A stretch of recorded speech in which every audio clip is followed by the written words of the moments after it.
Hello दोस्तों, स्वागत है आप सभी का हमारे यूट्यूब चैनल साइंस जी कैन जेएस में। एसएससी एमटीएस एग्जाम 2023 12 सितंबर के सेकंड शिफ्ट का एग्जाम खत्म हो चुका है और अब तक मेरे पास मैक्सिमम रियल क्वेश्चन आ चुके हैं जो एग्जाम में पूछे गए थे।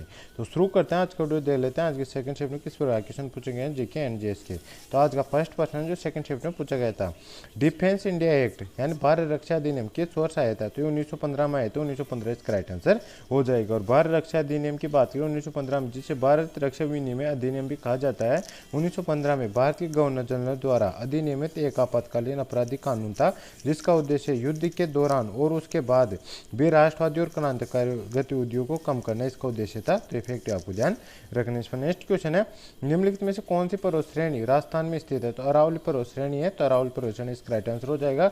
और ये विश्व की सबसे पुरानी पर्वत श्रृंखला है। ये इफेक्टिव आपको ध्यान रखना है। और ये अरावली श्रेणी राजस्थान का राज्य को पूर्व राजस्थान और पश्चिमी राजस्थान दो भागों में विभाजित करती है। और अरावली श्रेणी दक्षिण पश्चिमी दिशा में लगभग 670 किमी लंबी एक पर्वत श्रेणी जो दिल्ली के पास से शुरू होकर दक्षिण हरियाणा और राजस्थान से गुजरती है और गुजरात में समाप्त होती है। तो इफेक्टिव आपको ध्यान रखना है। और इसकी सबसे ऊंची चोटी गुरु शिखर जो सिरोही राजस्थान में स्थित है उसकी ऊंचाई 1722 मीटर है। ये इफेक्टिव आपको ध्यान रखना है। इस पर नेक्स्ट क्वेश्चन है, भारत में संघ और राज्यों के बीच शक्तियों का विभाजन किस अनुसूची में है? तो 7वीं अनुसूची में, 7वीं अनुसूची इसका राइट आंसर हो जाएगा। इस पर नेक्स्ट क्वेश्चन पूछा गया था, बहुआयामी गरीब सूचकांक में 4th स्थान पर कौन सा राज्य है? तो इसमें फर्स्ट स्थान पर बिहार आता है, सेकंड स्थान पर झारखंड आता है, फिर थर्ड स्थान पर मेघालय होता है और फोर्थ स्थान पर उत्तर प्रदेश और पांचवें स्थान पर मध्य प्रदेश आता है। तो उत्तर प्रदेश इसका राइट आंसर हो जाएगा। इसमें नेक्स्ट और इसके बात करें तो बहुआयामी गरीबी सूचकांक नीति आयोग जारी करता है और मतलब द्वारा जारी की जाती है। और बहुआयामी गरीबी सूचकांक अपने विभिन्न पहलुओं गरीबी को मापने का एक प्रयास करता है। तो इफेक्ट आपको ध्यान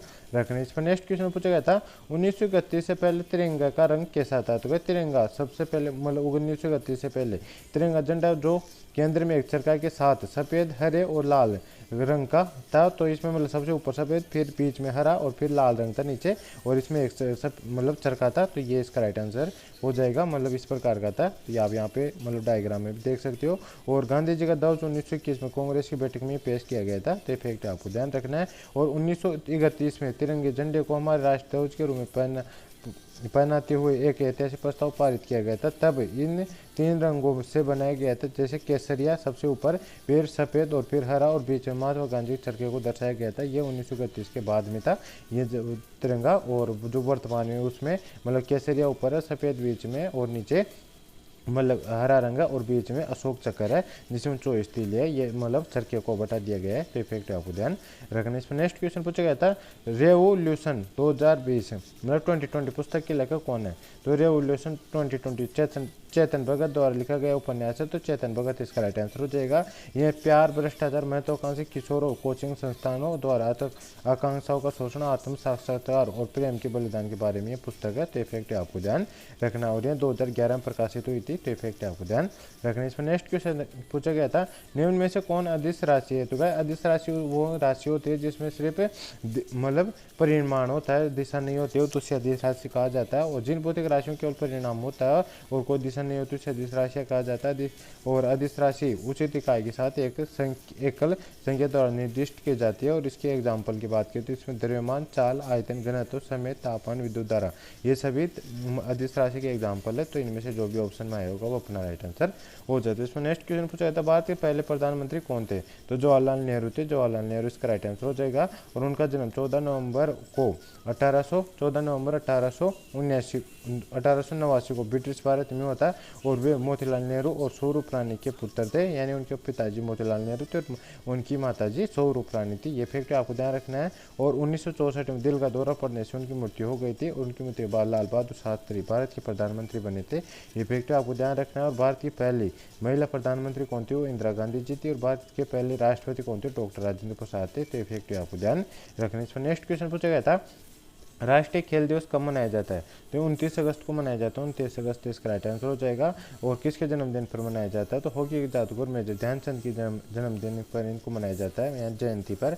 और राष्ट्रीय खेल दिवस को 2012 में पहली बार भारत में उत्सव के दिनों की सूची में शामिल किया गया था। तो इफेक्ट आपको ध्यान रखना है। और ध्यानचंद पुरस्कार 2002 में पहली बार दिया गया था, जब इसे शाहराज बिरादर मुख्यमंत्री अशोक दीवान और हो किया पन्ना को उसको बास्केटबॉल में यह पुरस्कार दिया गया था। इसका नेक्स्ट क्वेश्चन पूछा गया था विंटर रेन किस राज्य में होता है, यानी सर्दियों में बारिश किस राज्य में होती है। तो बंगाल खाड़ी के चलते समय पवने पुनः आर्द्रता ग्रहण कर लेती है और इसका लाभ तमिलनाडु को शीतकालीन वर्षा के रूप में मिलता है। तो तमिलनाडु इसका राइट आंसर हो जाएगा। इसमें नेक्स्ट क्वेश्चन पूछा गया था विंग्स ऑफ फायर पुस्तक के लेखक कौन है। तो भाई यह पुस्तक मतलब एपीजे अब्दुल कलाम की आत्मकथा है और यह पुस्तक अभी तक मतलब 8 से 10 बार रिपीट हो चुके हैं, मतलब ये वाला क्वेश्चन। तो ये मतलब रिपीटेड क्वेश्चन था, इसको तो आप करेक्ट करके आएंगे। डॉक्टर एपीजे अब्दुल कलाम इसका राइट आंसर हो जाएगा। और ये भारत के पूर्व राष्ट्रपति है डॉक्टर एपीजे अब्दुल कलाम और ये पुस्तक की बात विंग्स ऑफ फायर 1999 प्रकाशित हुई थी। तो इफेक्ट आपको ध्यान रखना। इसमें नेक्स्ट क्वेश्चन पूछा गया था फीफा अंडर-17 महिला विश्व कप 2022 में कितने टीमों ने भाग लिया था।